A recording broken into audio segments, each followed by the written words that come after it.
If you love what we do, then please consider supporting CryptFail on Patreon. Your support helps us grow and to create more content more often. And now, on with the show. Battlelords of the 23rd Century!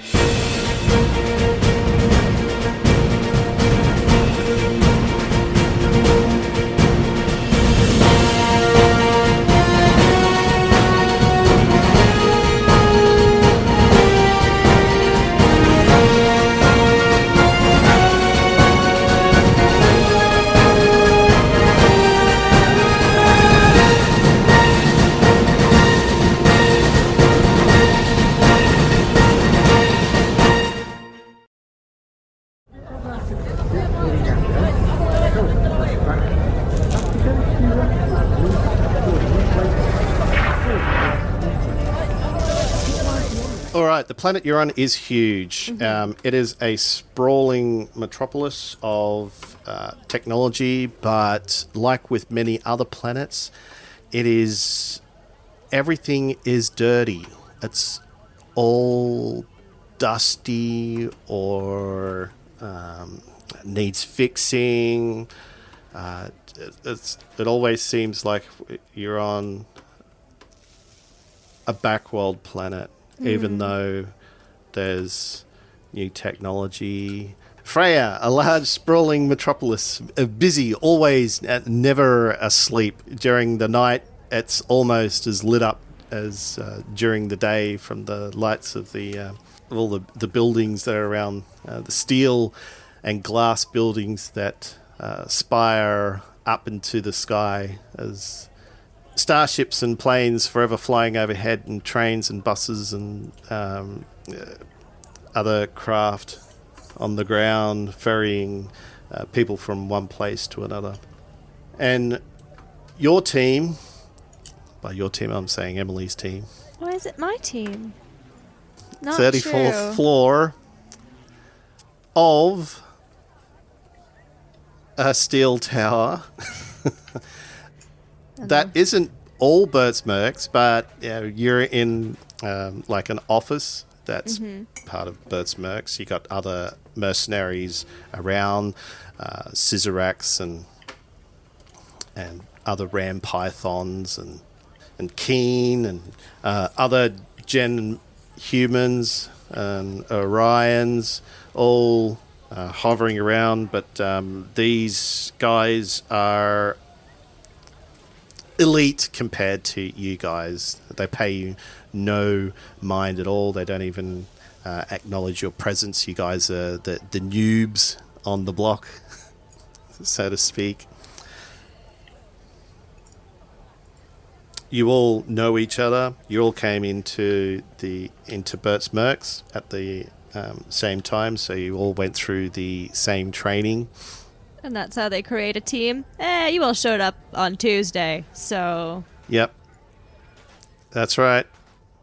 You're the Tuesday team. Come on. Well, it sort of came about that no one really wanted to work with a number of the group.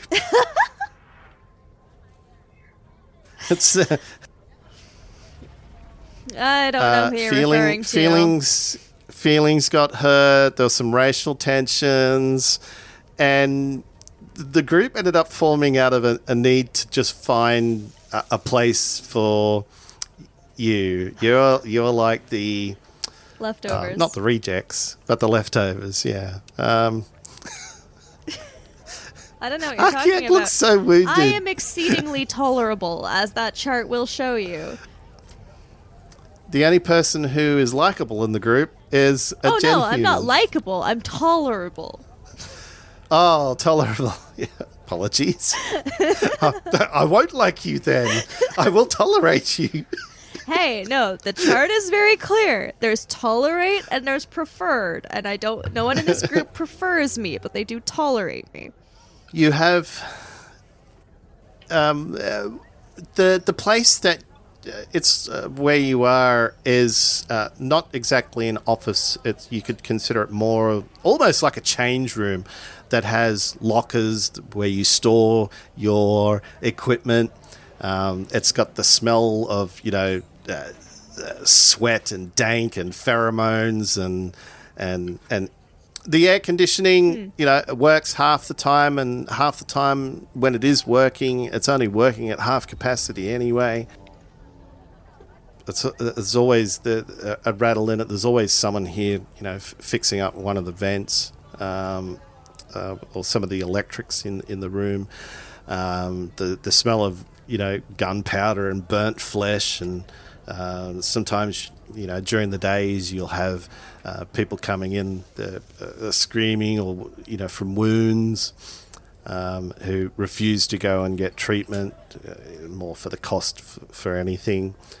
But this is where you spend your days. At nights you go home to a room. You can describe that if you want, a room or a small unit, enough to whatever, whatever you're able to comfortably afford, or not if you don't want to live comfortably. So you all sit on a bench, basically waiting for the next mission. The entranceway to the office of Bert's Mercs is all glass. Got a big Bert's Mercs sign on the front. But the guy who gives you your missions is a Chatilian. He's your employer, per se. He's the guy that you report to. And his name, funnily enough, is Thomas, because you can't pronounce his name in his native tongue. So we just decided to call him Thomas? Or he said we could call him? I think that's what you decided. That's what you decided, I think. And he's just okay with that? He's like, yeah, whatever. Yep. Thomas, whatever.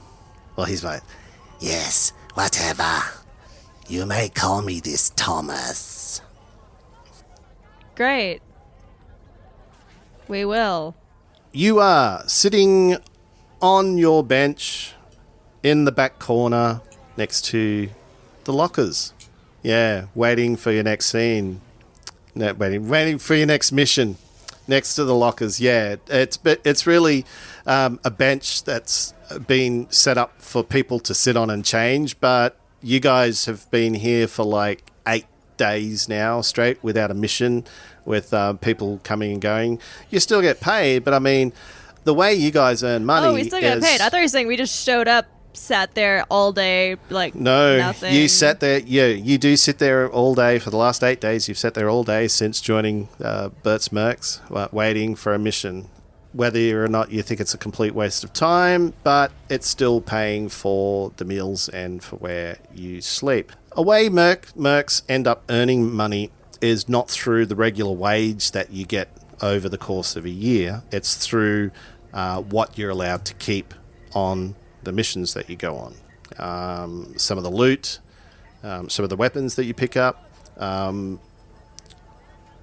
Employer does not want anything to do with it. That has to be all disposed of as part of the agreement that you guys have. You either dispose of it through waste management, or what most mercs generally do, they end up selling the weapons on or repurposing those weapons for your own use. And armor as well. Like, you can get armor, you can get exoskeleton armor. You can get to the point where you might take on a small rebel cell or pirates and capture a ship. Ship's essentially yours.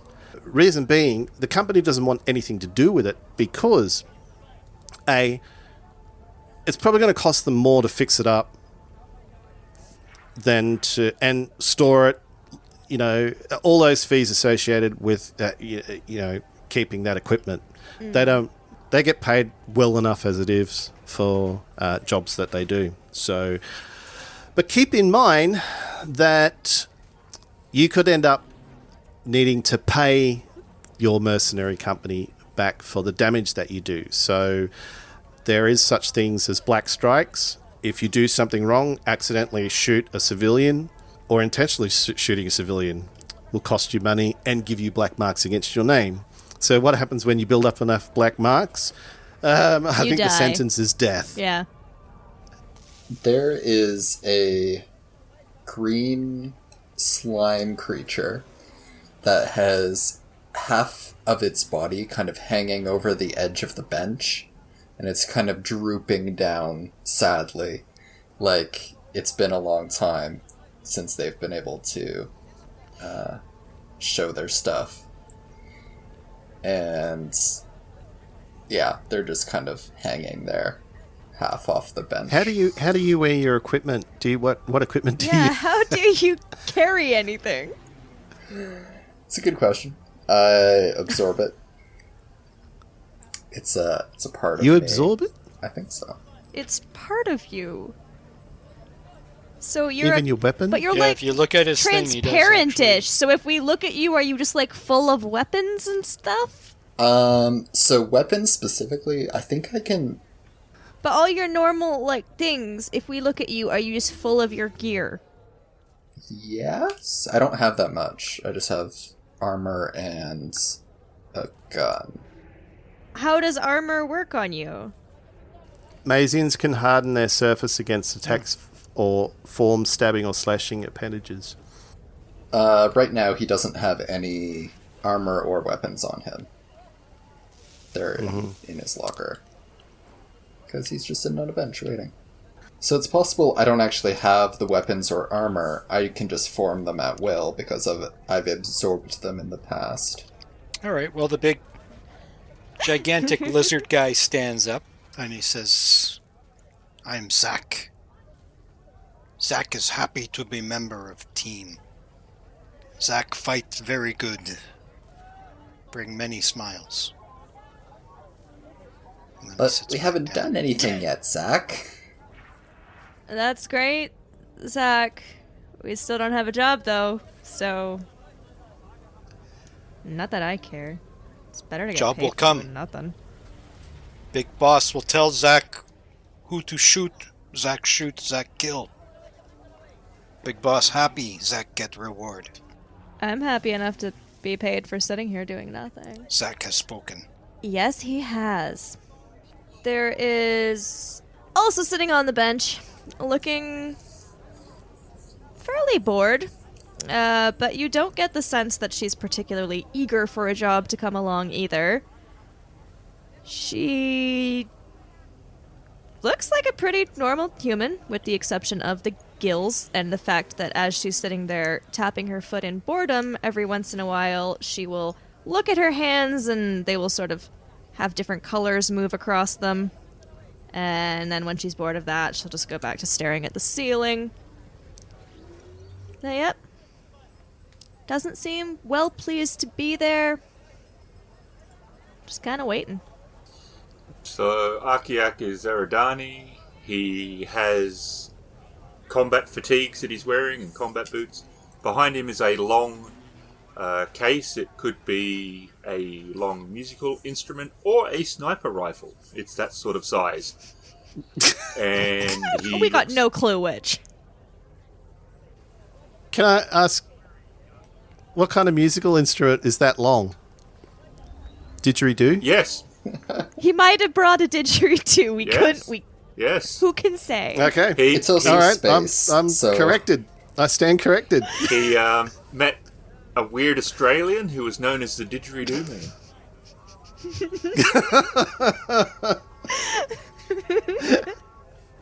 Jeez, I wonder who that is. Known as to one person in the world. One person in the world. And any time he's had to get it through security where it's allowed, as in like they've had a pass from elsewhere, but they've got to put something down to say what it is, that it, even though security knows it's a lie, he's put didgeridoo.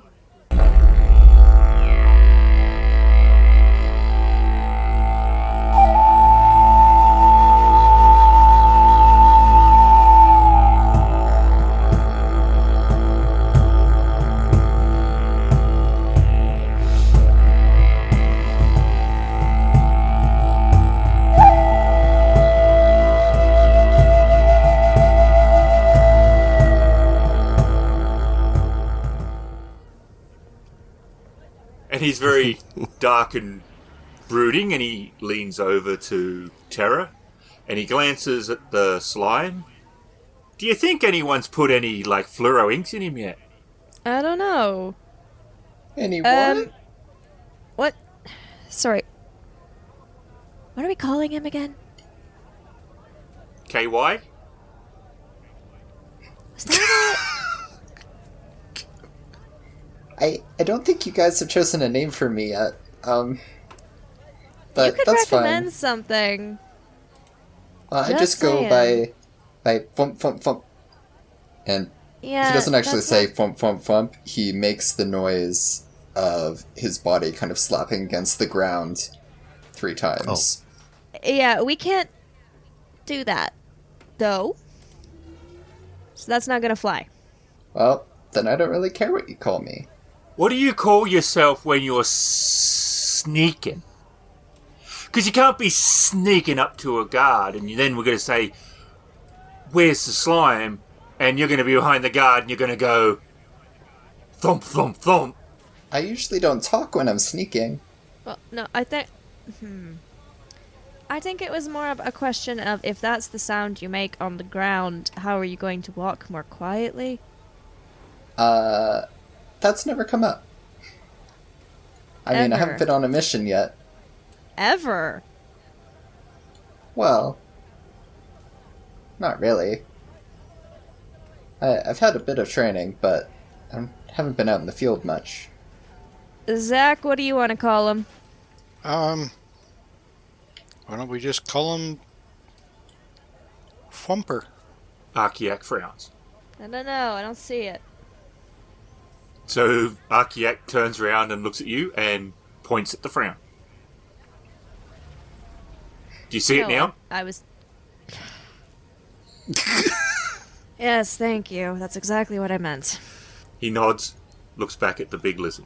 You guys don't have to decide right now. No, we'll wait till we're in the middle of a mission, and we need to yell for you, and it's very important, and we yell something, and we haven't decided when you're there that refers to you yet, so you don't answer, and we all die. Or you do answer because you don't know if that's actually the name for you or it's something else. You people think too much. You're making Szak has headache. Oh. Anyone got some... Szak, go lay down. Okay. Weaklings There's a- decide. Szak obey. Good. Good to know. I gotta call you something. Can't just be like, hey, you. You is fine.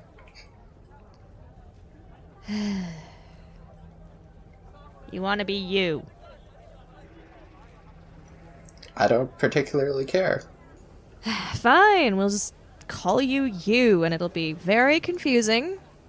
Like, just the letter? Sure. If it makes you happy. Just the letter. We're all sitting there, except for Zach, who is lying down because we confused him. Oh, is Zach lying down? He said he was gonna. Yes.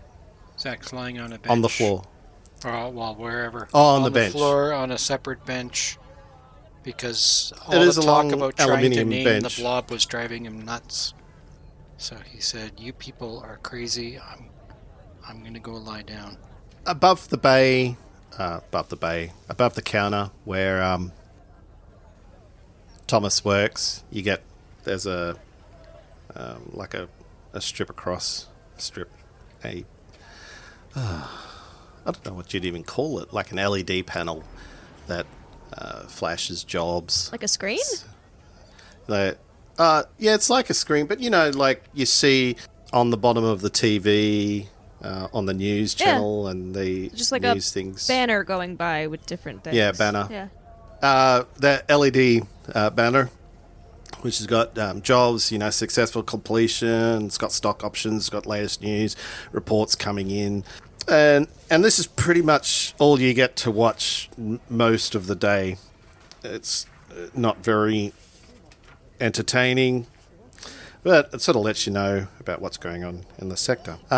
You're waiting, and all of a sudden you can hear Tomas talking, and it sounds like Tomas is talking with someone, and then all of a sudden he yells out, Terra! I think that was my name. Was that my name? Yeah, sure. Terra, get your ass off that bench! Coming. Fine. guess it was my name. She'll go So in. it's actually more like, Terra, get your ass off that bench. what's Arkeeak doing? I think you better go see what he wants. I think if you're going to have gobsmacked look, Aaron, you're going to have to describe if that's your character, or is that you? He looks at Terra. You better go find out what he wants. I'll wait for the English language version. Fine. She will get up and walk in. Enable subtitles. What? And yep. All right. So the Chitilian's sitting in his chair in front of several computer screens, tapping away on a keyboard. And he looks up. Where were you?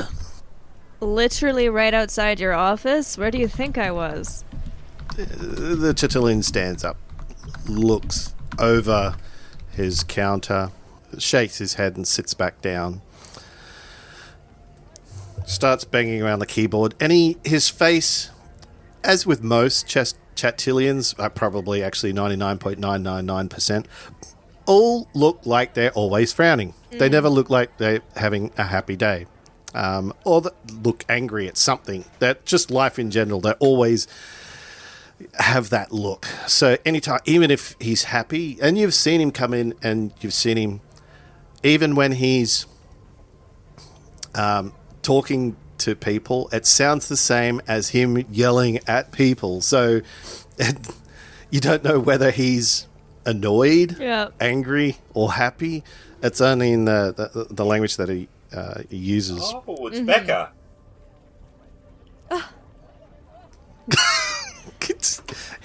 He does not. He's not sitting on the chair with his feet up. Give him time. We'll work on him. Then we'd know he was stressed.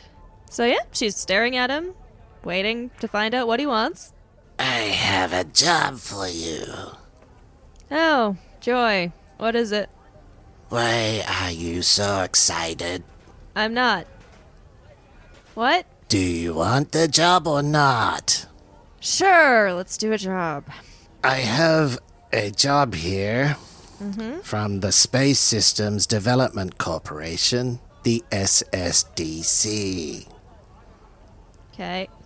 They need a small team to go in and quietly exterminate a dangerous pest that has infested on a deep space resort. And the pest would be? To go in and exterminate a dangerous pest that has The infested pest a deep would space be? resort. I will get to that in a minute. All right. The place is called the Crystal Palace. The Crystal Palace Resort is actually a very old model station. The guest areas have been renovated. The station itself is a bit of an antique, apparently. It is a small hub and spoke configuration. Do you understand what that means? Yes. The hub and spoke. Yes. It does have artificial gravity. Now, we believe that there is a hostile alien life form on the space station. We call them HAL. You remember that in your training, don't you? A HAL, Yes. hostile alien life form. Uh-huh. Didn't sound friendly enough. How? Can you please put that in the acronyms channel for me? Sure thing. Just so you and your friends, your compadres there, know what a HAL is. And where my is God, this it's a HAL. in-universe acronyms channel? And Arkeeak hears a bleep and takes out his communication device and looks at it and sees it's a post to the Anacronyms channel. Acronyms? An It's acronym. an acronym. It's an anachronistic acronym.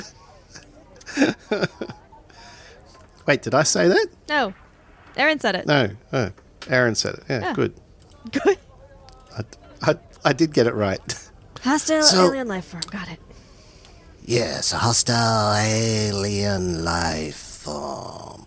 Now, knowing that your small group does not have transport to port to own your own ship, I have taken upon myself and the company to buy you tickets Very generous. on a transport. Since when is it my group? Terra, you are the more palatable person in the group. Palatable? The Chatilians find it very hard to speak, just like the GM. They don't usually use their galactic standard very often. But palatable GM is a stands good word. behind that. GM stands behind that is pronunciation. a palatable platypus. All right. All right, so the answer is because you don't want to talk to the rest of them? No, they make no sense. We have the dim-witted one. We have one who slimes everywhere. I don't exactly like that slippery fellow. And then we have the brooding one. Uh-huh. He's always so smart in his... I was going to say rhetoric. You don't have rhetoric at all. He's always very smart when he replies to me. You, on the other hand, are a little bit nicer. Oh, I'll have to work on that. I can tolerate you a little bit more. Good to know. Good to know. All right. Hopefully that's not too creepy for you. And anyone listening, I do apologise if you're actually creeped out. Okay, tickets on a transport? Yep. Yep. Economy class. Economy, yep. Now, it is within the same system, but it would still take 2 days to get there. All right. When you get there, you are to meet the Captain Smith. Smear? Smith. Spell that for me. S M Great. I Already not where I thought we were going. T Very much not where I thought we were going. H. Smith. Oh, well. That's all right. All right. All right, we meet Captain Smith. And? Smith. Yep. He will provide you with instructions. All right, so we don't get any more details on the life forms till we get there? The life forms, the howls. Mm-hmm. We do not know what they are. That is your job to investigate. One rule, though. No weapons. No weapons. In the eyes of the patrons. So weapons are fine as long as they don't see them. Correct. Got it. All right. Anything else we need to know? Your shuttle departs this evening at 6. All right. Well, that answers the only PM. other question I had. Anything else we need to know? I expect this to be a simple mission. Please do not kill the patrons. Had no intention of doing so. Just the howls. A little odd that you feel a need to specify, but hey, I'll pass it on. New job, new crew. Had trouble in the past? Stop wasting my time. Good All luck, right. Terra. Thanks. Go tell your crew. On it. And she will leave the office. So she will leave the office and go back into the changing area. Yeah, she just walks out of the building. I'll handle this. It's fine. They don't need to know. No. Unfortunately, we've got a job. You have a job? Sorry, yes to that, and what was your question? Doing what? Killing things. Yeah, big guy. Get to do some thumping. Don't know what Szak yet. happy. Thought you would be. Szak get to use his gun? Well, with conditions. So, we're leaving tonight. We got tickets for a transport. Don't get excited. It's economy class, but we'll be there for 2 days transport.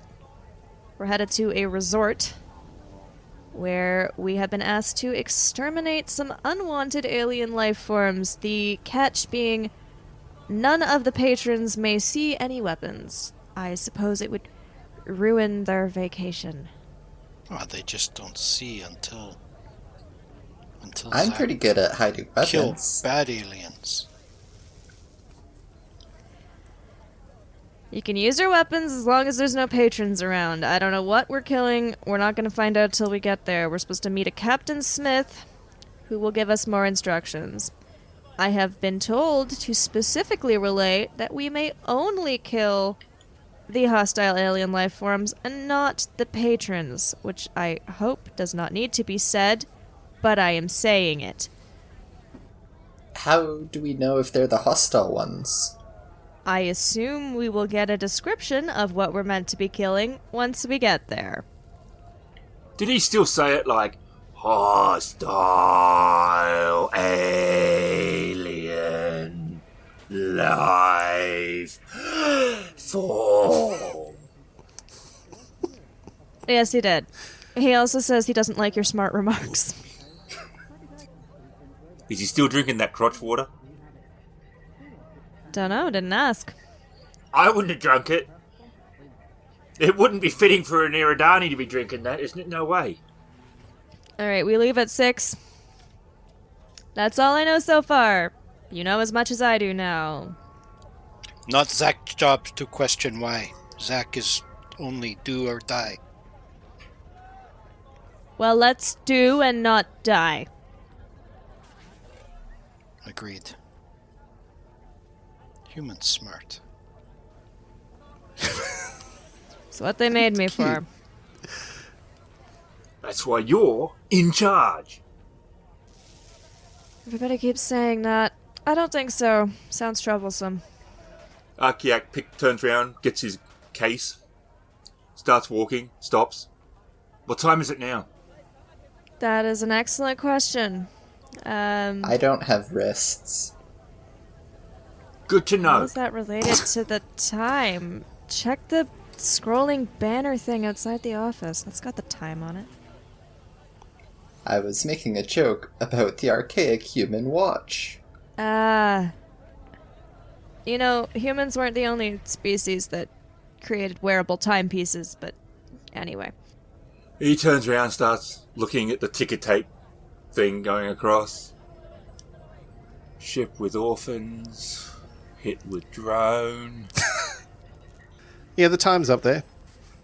And what's it say? Whatever you want it to say. Arkeeak looks back to Terra. And asks what time she wants it to be? He's looking at her That's not with how a time quizzical works. look on his face. You're the one 4:20. looking. What's it say? 5. Okay, we got an hour. He holds up That his sounds case. like a guess. I'm ready. Well, It's a guess more than a statement. Says 5? 5? trusting Arkeeak. That's right. You get Can what you you not get. tell time? You don't have to tell time to read it when it... Anyway. And he walks over to a locker. I guess he's got one. Takes out a backpack. He's like, I'm ready. I've got everything I've got. It's here. I'm ready. I What just do you gotta need? message someone to feed my cat. Hang on. Terra is messaging someone about feeding her cat. Well, she is gone. Oh, you might have a little automatic feeder for Oh, that. great. Then I'm setting that up with my... I don't have a phone, but we do have little personal computer thingies. I have one of those in my Yep. inventory. So I'm setting it up for however many days we'll be away to feed my ocelot. Yep. And you can call back and talk to your ocelot. And I'm sure 'Cause it it's will got a speak little- back to me. It's got a little screen. Yeah, that's that it where can all see my you on. money goes. To fancy pet, Ocelot equipment. yeah, stuff. She has a lot of equipment.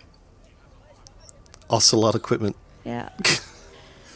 Alright, well, I'm pretty much good to go. I got all the stuff I need here, too. She'll grab her sort of bag out of a locker. You too? Szak Yes. pulls out a gigantic sword out of his locker. Puts that on his back. Then pulls out a shotgun. Mounts that on his back. Do you have some way of concealing those? No. That will be an issue. Why? Why an issue? Szak not shoot anybody. That's not the problem. The patrons aren't allowed to see our weapons. It's decorative. It's a fashion statement. Exactly. I don't know that that's gonna go over well. That was our Wow. one rule. Patrons may not see weapons. Szak thinks about this as he's strapping on this gigantic minigun. Sometimes need more than just kind word. I don't And know, he maybe we also can pulls throw a out the blanket over you. Big thwack'em stick. Throw a big blanket over Szak? Wouldn't be first time. Okay. What does that mean? I don't Some know. people, and he's got this weird laughter. Some people don't like look of Szak. As if to say, if you can believe it.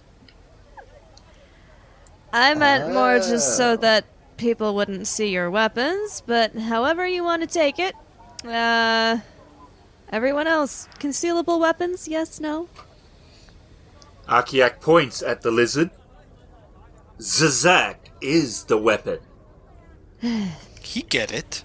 But we are going to have to figure out how to hide the non-Szak weapons that Szak is carrying. I assume you're fine there. My best plan is still the giant blanket, then. Unless anyone has a better one. What if we throw a great big sheet over him? And we can say he is A ghost. an Alpha Tenari nun. And if they do find the weapon, well, she Part of carries his it religion. for religious grounds. If this goes wrong, I am disavowing all connection to any of you. I've got a shotgun, I've got a longsword, I've got a thwack'em stick, and I've got a minigun. So none of those are small shotgun? concealable items. you Aaron's turn guy the has a shotgun- sniper rifle. That's not exactly. I mean, Hey, you hey. can carry it in a case, but It's a didgeridoo. I got it from the didgeridoo yeah, man. that's fair enough. Fair enough. Well, then I guess the other option is Well, I just stay out of sight until we've determined what's what. if there is a hostile alien, surely it would be attacking the patrons if the patrons and the hostile alien life form are in the same place. At which Doesn't case, sound the like it patrons... Right, but that's the point, isn't it? We just have to get from point A to point B without them seeing Szak here. But if the hostile alien life form is at the same point as the patrons, it won't matter if they see the weapons, because they're going to go, oh, it's eating my husband. But you know what's really annoying me? The lizard with the minigun. Fair. We'll ask Captain Smith about it when we get there. We just got to get from wherever the landing zone is to the non-patron zone, because obviously the alien is not yet at the patrons, because if it was at the patrons, they don't care about the guns, because they're being eaten. Well, if these things eat people, we don't know what they are yet. Maybe they're just really annoying. I look at the slide. Have Heavenly? Hey, I've broken the GM. Oh dear. I'm sorry. I'm still ready. I was about to say that discussion probably killed any extra time we had, so we might as well head out. If you are ready to go, whatever we're calling you. Blob, Guy, you ready? Hello? I'm ready. Yeah. I'm Excellent. always ready for an adventure. Always. Oh, you are very chipper. Why? This is gonna be fun. I'll call him Wood. Is it? We'll call him Wood. Because he's so chipper. Wood Chipper! Woody the Blob. My character does not care what you call him. Chris, on the other hand. You could call him Bob, short for Blob. Okay, well, let's board the shuttle and get going. Yeah, let's head for the transport. I assume we know where it is, so we'll go there. Yes. The transport is located in a huge spaceport. To get there, it's relatively easy to get around town. There's trams and trains and buses and yeah. So after traveling by transport over to the spaceport, there's lots of people everywhere. People boarding shuttles that are coming and going in spaceships. Starliners. The Starliner that you guys are on looks fairly fancy, actually. Probably a little bit more upmarket than what you guys are used to. Even the economy class, the berths where you're guided to are a little bit larger than normal. Probably about twice the size as the berths that you may have been on before on previous trips. On travel that you've done previously and been able to afford. But you notice on this Starliner that there is a high degree, it looks like there's a lot of first-class passengers coming on, rich and well-to-do people. The ship itself, it looks very well maintained, unlike a lot of other ships that are coming and going. It's brightly lit inside. Adequate size, but to get on, you have to check your weapons in. They have to be stowed separately. Okay. That is fine. And at 6 p.m. on the dot, the ship takes off and flies to the resort. Yeah, Zach's okay. I think the thwackum stick though is again because it's up to you. It's up to you. Keep it. I mean, if he can keep it, he'll keep it. If he has to check it, he'll check it. Arkeeak comes back, sits down, looks at them. Anyone want a penis? What? Sorry? He holds up a bag of mixed nuts. Peanuts. Where did you get those? He points down the hall. Vending machine. I'm fine, thanks. Penis? Zach will have some. Here you go, big guy. Get your strength up. You gotta thump something. Perhaps many things. I can make eyes, and a bunch of eyes pop up on his body. I don't think you need that many. Why not? Seems excessive. Try no more than 5. He goes to exactly 5. Better. As the trip wears on, day one seems to be long and tedious. But yeah, there's people moving about the ship. It's actually quite full of life, the amount of people that are on here. Kids running up and down the hall. One of them runs up, young little kid, looks up, little girl, at this giant ram pythonian. She smiles and runs away. There's a mommy, a giant lizard.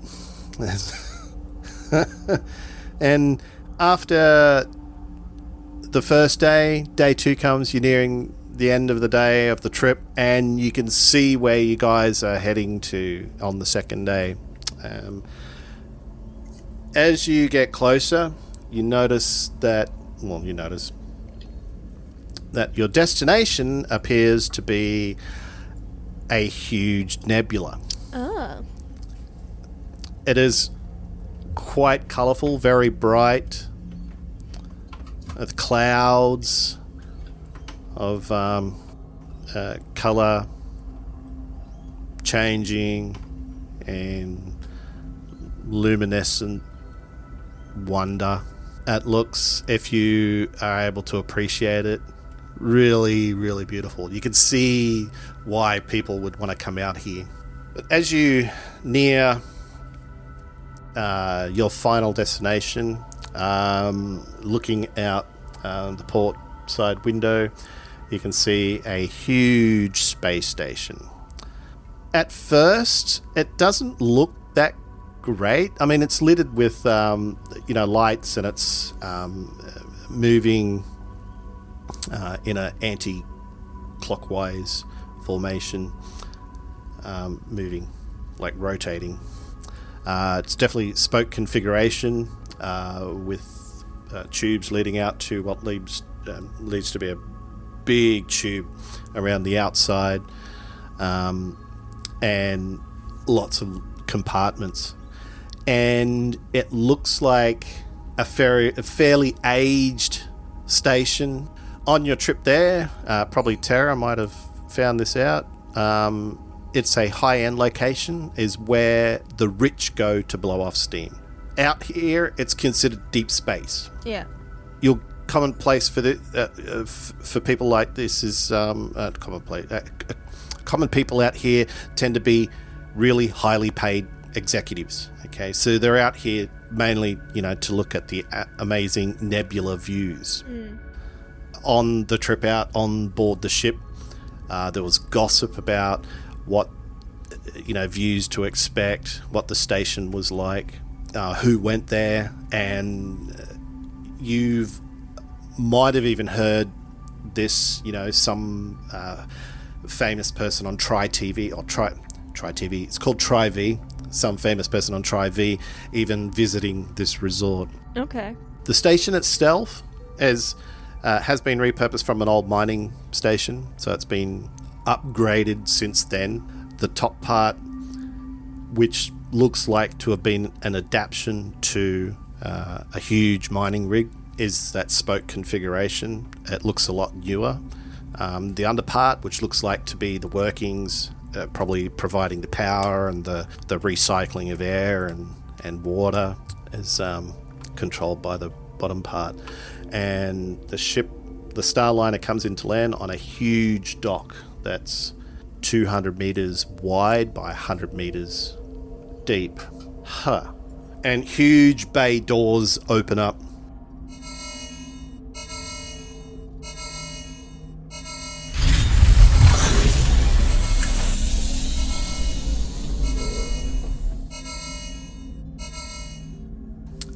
To open up the huge airlock as the Starliner glides in majestically.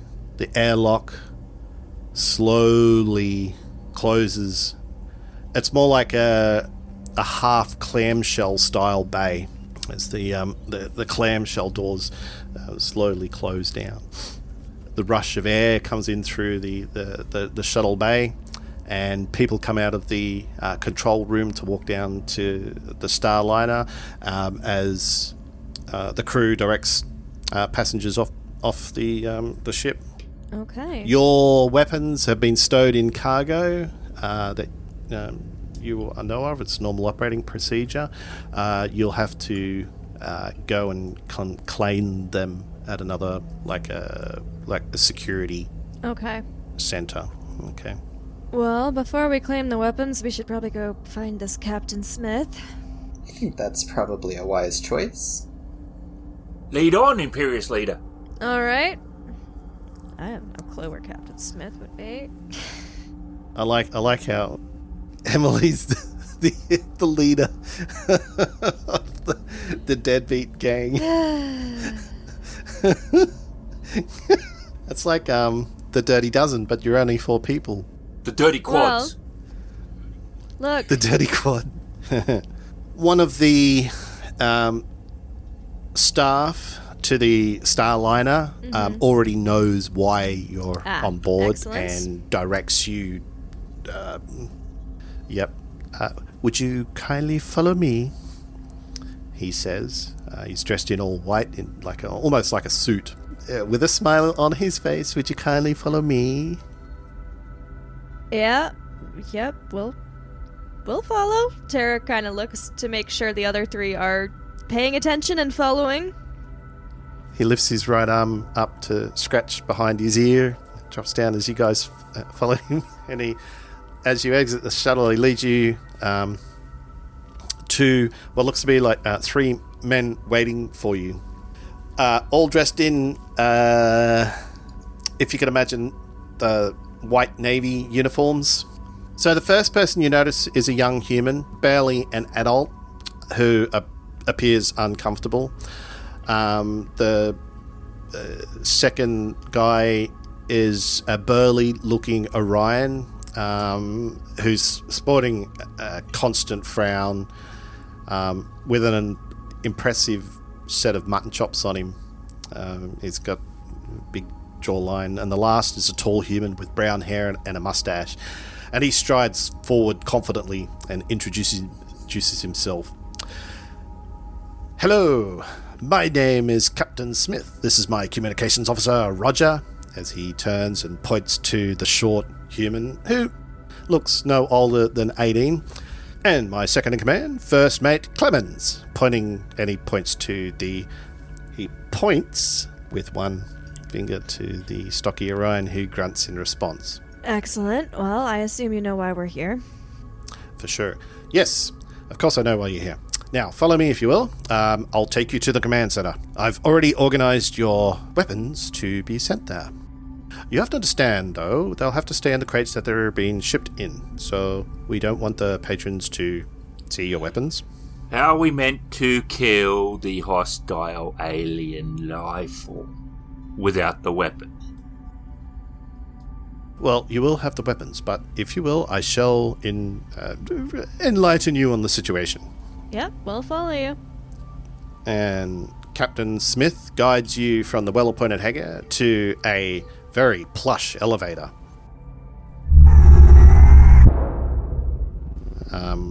One of the likes you've never seen before. Very fancy, lots of buttons and fancy we are in awe of this elevator. Yeah, fancy elevator music is playing in the background. And it's quite large. It can't be that fancy then. They don't have like a live string quartet in the elevator. He's reaching to press a button. And Smith is looking at you, wondering what you're doing, as well as the Orion, who's really frowning at your decision to try and push a button. And he'll push a button if no one stops him. No one stops He pushes you. a button. No. Some random floor. Alright. Alright. Oh, you know where we're going. No, it's just I wanted a nice button. It's got a nice press, like not like those, those cheap ones when you press them they just sort of click and they don't actually. This one, nice. I was imagining one with like 100 buttons, but I think that it wouldn't have that many floors in a space station. So there's only 6 floors, so 6 buttons. Okay, halfway. Yep. All right. Don't suppose we wanted floor 3?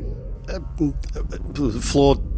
You're on level 1, and the elevator stops at elevator 2, level 2. And do any of the people we're following step out of the elevator? Yes, they step out of the elevator. There you exit and pass through 3 security stations and enter the command center. All your weapons are placed on an A-grav cart before you enter. So your weapons are there on an A-grav cart waiting. So an A-grav cart's just basically like a Anti-grav a sled. cart, except it's, run on anti-gravity. And then Smith has you gather around a hollow-viewer in the command center. So in the command center, there's lots of panels and lots of monitors.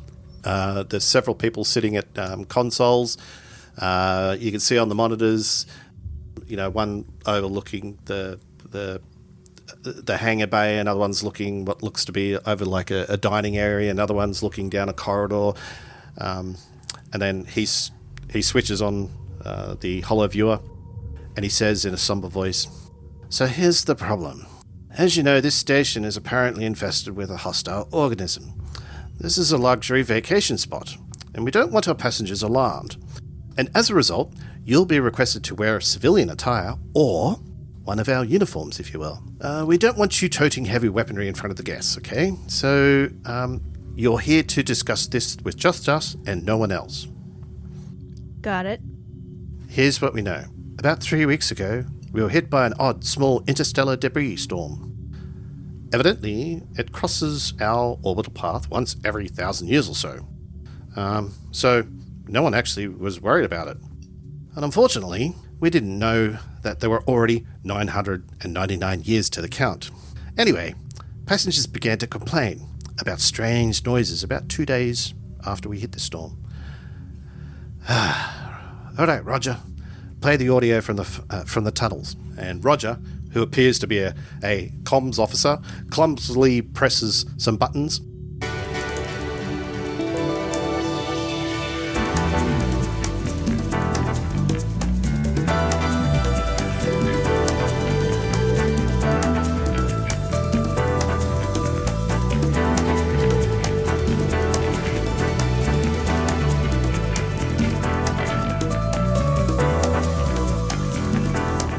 He curses,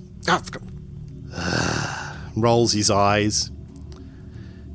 Clemens starts crackling his knuckles, and Roger presses yet another button. These noises were recorded over the past 2 weeks.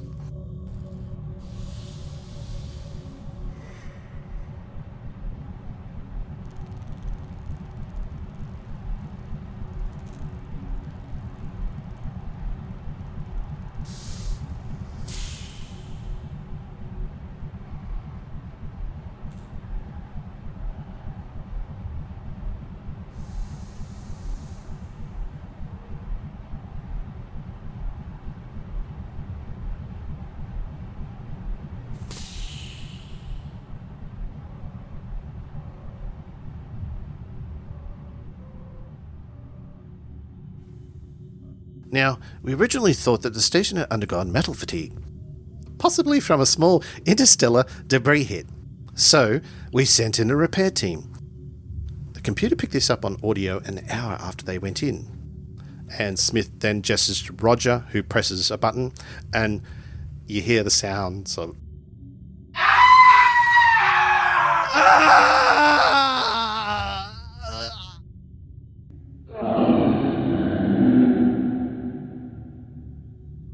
It appears our case of metal fatigue has developed an attitude and claws. We sent in a security team to recover the bodies and seal the area. They only found 2 of the 3, and none of those were in one piece. And here are some photos from the scene. And Smith throws down some... Smith brings up pictures on the hollow viewer, projecting the image of 2 people with their bodies absolutely shredded. The doc says they've been ripped to shreds. Characters must make a con check or vomit. Are we So, making a con roll con check. How do we do this? Remind me, please. Roll against your constitution. So we just roll a... What are we rolling? Percentage roll. A D100. D100, okay. Yeah. Oh, And if it's... It has to be below to pass? Has to be below. Rats. So this is a GM note. Okay. Oh, this one's okay. You could feel a bit Oh, sick from it, well. so... I'm very much sick. Oh my god. That's 100. Oh. 100. Yeah. Oh my I god. rolled 100. I just wanted to see if I could fail something on purpose. That is a critical fail. Yeah. So, I've died. I'm so sick from this picture. I just died. Emily's going, can I go now? Tragic. I don't lead this group anymore. Have fun. You rolled succeed really very well. Flumpy's done really well. I wanted to see what would happen. I have vomited extremely. I failed. Arkeeak. Okay, you feel... How bad did you fail? No, not by much. But I did. Yeah, but I so did fail. you might feel a bit sick. You've never seen the sight of something torn up so badly before. He looks at Terra. By all that's holy, when did you eat carrot? Don't know. Ugh, that's awful. That kind of looks like me Smith sometimes. motions for someone. What did you say? Don't worry about it. Looks at the lizard. Smith motions for someone to come and clean up the vomit. I think you're going to be front and center on this one, big boy. Okay. So what are we looking at? The bodies of two shredded humans. Like, it looks like they've been put into blender. Have you thought about maybe closing the space station? Don't be ridiculous. And we can get a team down there to sort this out quickly enough. So, here's the location of the attacks and the noises. Roger will guide you. And we can bring You'll need weapons there, combos, yes? of course. Yes, definitely. I would recommend taking weapons down there. You will need to clear out the howls. The howls. Howls? H-A-Ls? Oh. Hostile alien life forms. Understood. Thought you'd nicknamed them howls or something. Confusing. By the way, Roger will also tell you if it's safe to shoot without endangering the structural integrity of the station. Now, keep in mind that this station is very old. There's also no surveillance in the service tunnels, and that's where you'll be going. So we have limited remote access to the systems down there. So most of them, however, can be accessed manually.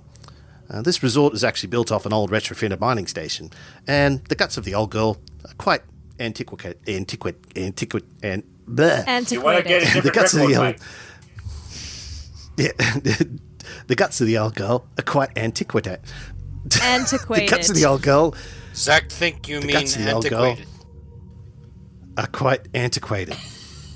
We got there in the end. There's should no tell the surveillance Orion or to stop monitoring playing that in the music. maintenance. Hey? You should tell the Orion to stop playing that music. There is no surveillance or monitoring in the maintenance tunnels, and most of the gear down there is designed to be manually operated. They, of course, installed pressure lock sensors, but that's about the extent of the monitoring down there. I would like you to get started as soon as possible if you can. Of course. So if Roger here says it's not safe to shoot, what would you recommend? Swords and batons. Understood. Again, that's, you, Szak. Clemens, will you get your... Clemens will get you your jumpsuits that you can wear over your uniforms. And he'll escort you down to the location and bring your gear with you so that we can get you into the access point. Understood. Everyone good? Yeah. Roger and Yep. Clemens nod. This is going to be fun. You keep saying that. Act 1, The Tunnels. Next time on Battlelords of the 23rd Century. There we go. You didn't start off with that. I was wondering when we get it. Battlelords of the 23rd Century is available from 23rd Century Productions LLC, starring Emily as Terra, Shadow as some sort of nameless blob, Ken as Szak, Ghost as Arkeeak, and RavenInsane as the storyteller. Sounds and music provided by Syrinscape, Tabletop Audio, and other licensed options. This has been a Crit Fail production. Thanks for listening.